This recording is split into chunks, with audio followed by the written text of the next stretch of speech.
యముండ ఈ మాట వింటేనే ఒళ్ళు కాస్త జల్లుమంటుంది. ఇక యమలోకంలోకి వెళితే ఎలా ఉంటుంది అంటే అరవీర భయంకర శిక్షలు, వాటిని అనుభవించలేక ఆర్తనాదాలు చేస్తోన్న మనుషులు, ఇవన్నీ వింటుంటేనే భయం వేస్తోంది. అలాంటి యమలోకం మన భూలోకంలోకి వస్తే వాము అనాల్సిందే. ఇప్పుడు విశాఖ ప్రజలు ఆ ఎక్స్పీరియన్స్ చూస్తున్నారు. మరి మనం కూడా యమలోకం విశేషాలేంటో చూసేద్దాం రండి. వచ్చిన ప్రజలందరూ కూడా ఎప్పుడు బ్యూటిఫుల్ లొకేషన్స్ చూస్తారా? కానీ విశాఖపట్నంలో ఒక విచిత్రమైన లోకం ఉందండి, యమలోకం.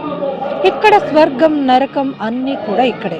గరుడ పురాణం ప్రకారం నరకంలో ఎలాంటి శిక్షలు ఉంటాయి, మనుషులు చెడ్డు పనులు చేస్తే అక్కడికి వెళ్తే ఎలాంటి ఇబ్బందులు పడతారు అన్నది ఊహాజనితమే అయినప్పటికీ కూడా వాటిలన్నింటినీ కూడా ఎన్నో సినిమాల్లో చూసాం, కథల్లో విన్నాం. మరి అలాంటి ఎక్స్పీరియన్స్ని విశాఖపట్నంలో చూస్తే ఎలా ఉంటుంది చూద్దాం రండి.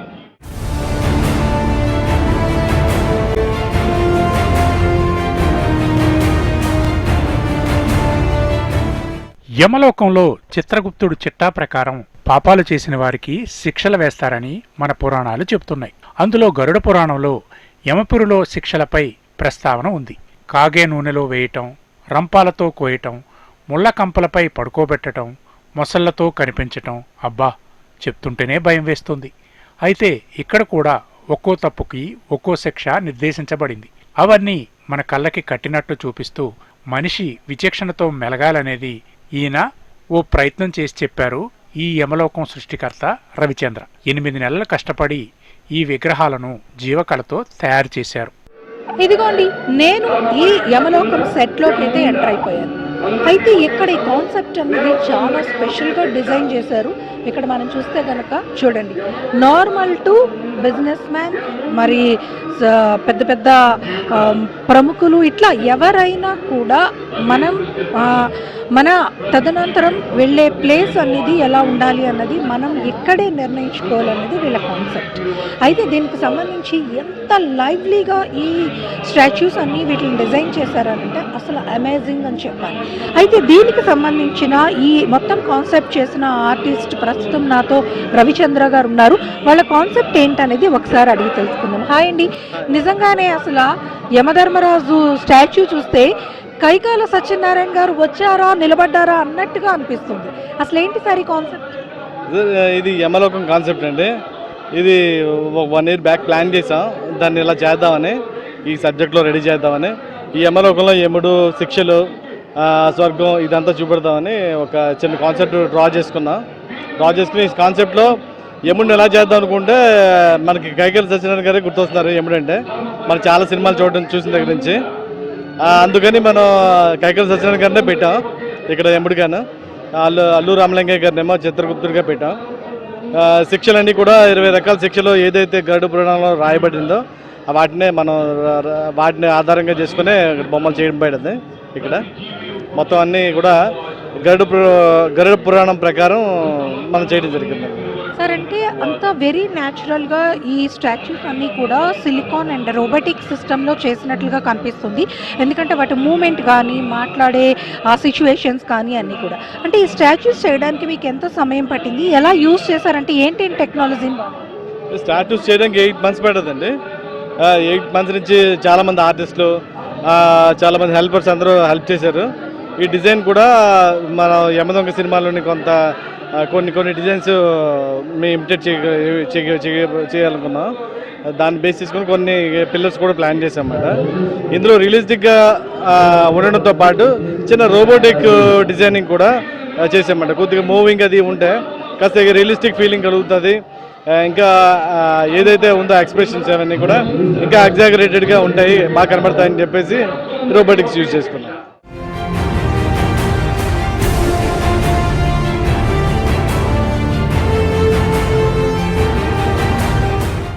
చూసారు కదా, యముండ అన్నొక్క మాట సౌండ్ వింటేనే గుండెలు జల్లుమనేవి ఇంతకుముందు. అయితే ఇవన్నీ కూడా మనం చాలా సినిమాల్లో, చాలా మాధ్యమాల్లో చూసేసాం. కానీ విశాఖపట్నంలో ఇలా ఇప్పుడు ఈ విగ్రహాల రూపంలో చూస్తే కనుక నిజంగానే అందరూ కూడా ఒక్కసారి అమ్మ బాబోయ్ అంటున్నారు. అయితే మన పాపాల చిట్టాని రాయడానికి చిత్రగుప్తుడు కూడా ఆల్రెడీ రెడీగా ఉన్నారు. ఇదిగో చూస్తే కనుక చిత్రగుప్తుడు ఏవైతే మన పాపాల చిట్టాని రాస్తాడు అని కథలు యమపురిలో ఉన్నాయో ఆ విధంగా చిత్రగుప్తుడు ఇక్కడ పాపాల చిట్టానైతే మాత్రం తను రాసేస్తూ ఉన్నాడు. అందుకనే ప్రతి ఒక్కరిని కూడా ఎప్పుడైనా కూడా ఏదైనా కూడా అన్నీ కూడా ఇక్కడే మనం అనుభవించి వెళ్ళాల్సి ఉంటుంది. మన అనుభవం ఏదైతే ఉందో అది మంచి అయినా చెడైనా అదే స్వర్గం నరకం. అలాంటి కాన్సెప్ట్తోనే ప్రజలు ఏ విధంగా ఉండాలి, అలాగే ఇప్పుడు ప్రస్తుతం మన పురాణాల్లో చెప్పిన నీతి కథలు ఏంటి అన్నది ఈ రకంగా ఒక మంచి కాన్సెప్ట్ రూపంలో అయితే మాత్రం చేశారు. ప్రస్తుతం నేను ఇక్కడ మీకు యమలోకాన్ని నరకాన్ని చూపించాను. మరి దీనికి తోడే స్వర్గాన్ని కూడా చూడాలి కదా, స్వర్గలోకంలో కూడా ఎంటర్ అయిపోదాం.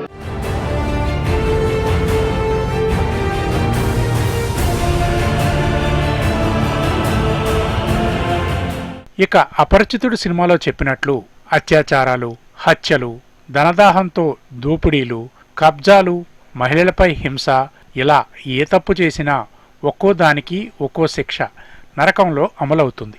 అంతేకాదు మేధావులు, సామాన్యులు, శ్రీమంతులు ఇలా ఎవరైనా మనిషి మరణం తర్వాత పాపకర్మల ఫలితాలు అనుభవించాల్సిందే అని బొమ్మల రూపంలో స్పష్టంగా చెప్పారు రవిచంద్ర. అంతేనా, మన ప్రవర్తనని బట్టి మన కర్మ సిద్ధాంతం ఉంటుందని కూడా తెలియజేశారు. ఒకసారి ఇక్కడికి వచ్చిన వారంతా తప్పు చేయాలనే సాహసం కూడా చేయరు అంటున్నారు ఈ వైజాగ్ అమ్మాయిలు. ఇవన్నీ ఇప్పుడు సినిమాస్ లో చూస్తున్నాం, కానీ వైజాగ్ లో ఫస్ట్ టైం ఇంత రియలిస్టిక్ గా పెట్టడం నేను ఇప్పుడే చూస్తున్నాను. బాగుంది, రియల్ గా అనిపిస్తుంది కొంచెం. అంటే మూవీస్ లో అవి చూస్తే మనకి అంత అనిపించలేదు, ఇక్కడికి వచ్చి డైరెక్ట్ గా చూస్తే విజన్ బాగుంది అనమాట, అంత క్లియర్ గా ఉంది. నిజంగా ఒకవేళ అలా ఉంటుందేమో అని అనిపిస్తుంది పైన. బాగుంది, చాలా రియలిస్టిక్ గా ఉంది చూస్తుంటుంటే. చాలా అంటే చాలా థ్రిల్లింగ్గా ఉంది చూడగానే. మూవీస్లో చూడటమే కదా, ఇప్పుడు రియల్గా చూడగానే బాగు అనిపించింది. కానీ తప్పులు చేయరు నాకు తెలిసి జనాలు ఇది చూసిన తర్వాత. అంత బాగుంది. పైకి వెళ్ళిన తర్వాత ఒకవేళ చనిపోయిన తర్వాత ఇలా ఉంటుందా, జనాలు అనుకుంటే చచ్చిపోయి సుఖంగా ఉంటాం అనేసి తర్వాత తెలుస్తుంది అసలేంది ఏంటో. చాలా అంటే చాలా బాగుంది. యాక్చువల్లీ ఇప్పుడు మూవీస్లో వాటిలో చూడడమే కానీ ఇలా లైవ్లో చూడడం చాలా చాలా ఎగ్జైటింగ్గా ఉంది. నిజంగా పిల్లలు మేము అందరం చాలా థ్రిల్ అవుతున్నాం. అంటే పిల్లలు భయపడినా మాకైతే చాలా బాగుంది చూడడానికి, రియలిస్టిక్గా. అంటే ఎప్పుడు మనం ఇలా ఎక్స్పీరియన్స్ చేయలేం కదా, ఇలాంటిది ఒకటి చూడడం అయితే చాలా బాగుంది. భయంకరంగా అయితే ఉంది, అమ్మో నిజంగా ఇలా ఉంటుందా అంటే మనం ఎప్పుడు చూడం కదా ఇలాంటివి. ఓ నిజంగా ఇలా ఉంటుందా నరకంలో అని చాలా భయమైంది. బట్ బాగుంది, ఒక మంచి ఎక్స్పీరియన్స్ లైఫ్లో కంపల్సరీ ఇలాంటివి తెలుసుకోవాలి.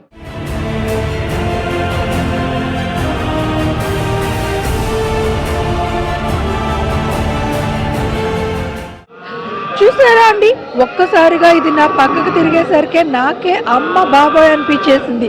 ఎందుకనంటే నిప్పుల మీద మనిషిని కాల్చే శిక్ష అంట.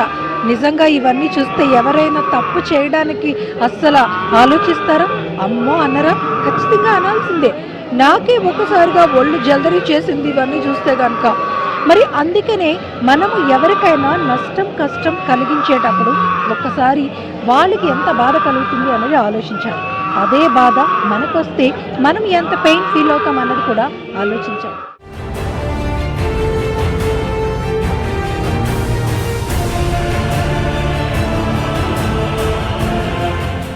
ఇక చాలామందిలో సినిమాలు చూసి యమలోకం సెట్స్కి ఏమాత్రం తీసిపోలేదు అంటూ ఆశ్చర్యపోతున్నారు కూడా.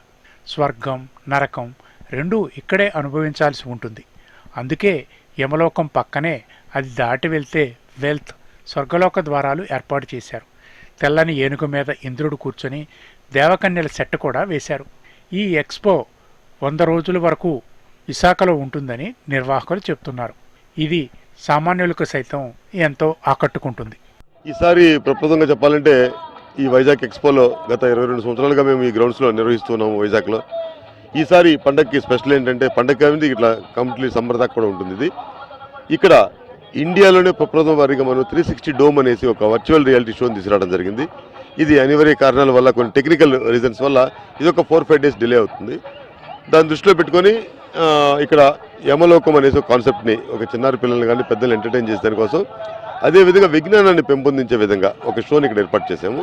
దాన్ని గేట్ టికెట్తో పాటు దాన్ని మనం ఉచితంగా వీరందరికీ కూడా చూపిస్తూ ఉన్నాము. ఎందుకంటే ఈ వర్టికల్ డూమ్ ఓపెన్ అయిందా కూడా ఆ ప్రోగ్రామ్ ఏదైతే ఉందో దాన్ని ఫ్రీగా కూడా అందరికీ చేస్తున్నాం. ఈ ఎగ్జిబిషన్ సుమారుగా 90 రోజుల పాటు నిర్వహించాల్సినాం. ఈ ఎగ్జిబిషన్ ఇదే కాకుండా దగ్గర సుమారుగా ఒక 100కు పైగా స్టాల్స్ కూడా ఏర్పాటు చేస్తున్నాం. ఇప్పుడే స్టాల్స్ కూడా అన్ని ఫిల్ అవుతూ ఉన్నాయి. అదేవిధంగా ఫుడ్ కోర్ట్స్ 23కు పైగా లేటెస్ట్ అమ్యూజ్మెంట్ రైడ్స్ ఏమైనా అవి కూడా అన్నీ కూడా కరెక్ట్ అవుతూ ఉన్నాయి. ఇది ఈ విశాలమైన ప్రాంగణంలో ఇంత పెద్ద ఎగ్జిబిషన్ ఏర్పాటు చేసాం. ఇది 22వ సంవత్సరం చేసుకుంటే నాకు చాలా ఆనందంగా ఉంది చెప్పడం. ముందు ఇంకా చాలా చేంజింగ్స్ చూడబోతున్నారు ఎగ్జిబిషన్లో. Thank you. ఇదండి వైజాగ్ యమలోకం విశేషాలు. ఇక తప్పొప్పుల సంగతి మీరే తేల్చుకోండి. స్వర్గమా నరకమా చూసి ఎంజాయ్ చేయండి.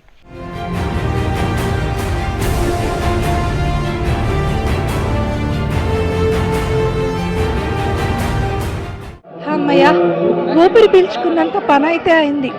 నిజంగా ఆ నరకం నుంచి బయటపడి ఒక్కసారిగా ఈ స్వర్గలోకంలోకి రాగానే అమ్మయ్య అన్న ఫీలింగ్ అయితే మనసుకైతే ఖచ్చితంగా కలిగిందండి. నిజంగా ఇక్కడికి వచ్చి ఈ ఐరావతాన్ని చూసి అలాగే అందమైన దేవకన్యల్ని కూడా చూసిన తర్వాత అబ్బా ఇలా ఉండాలి కదా అని అయితే మాత్రం అనిపించింది. అందుకే కదా మనం ఎవరికైనా కూడా ఇబ్బంది పెట్టినా, కష్టం కలిగించినా, బాధ పెట్టినా ఖచ్చితంగా మనం అనుభవించేది నరకం మాత్రమే.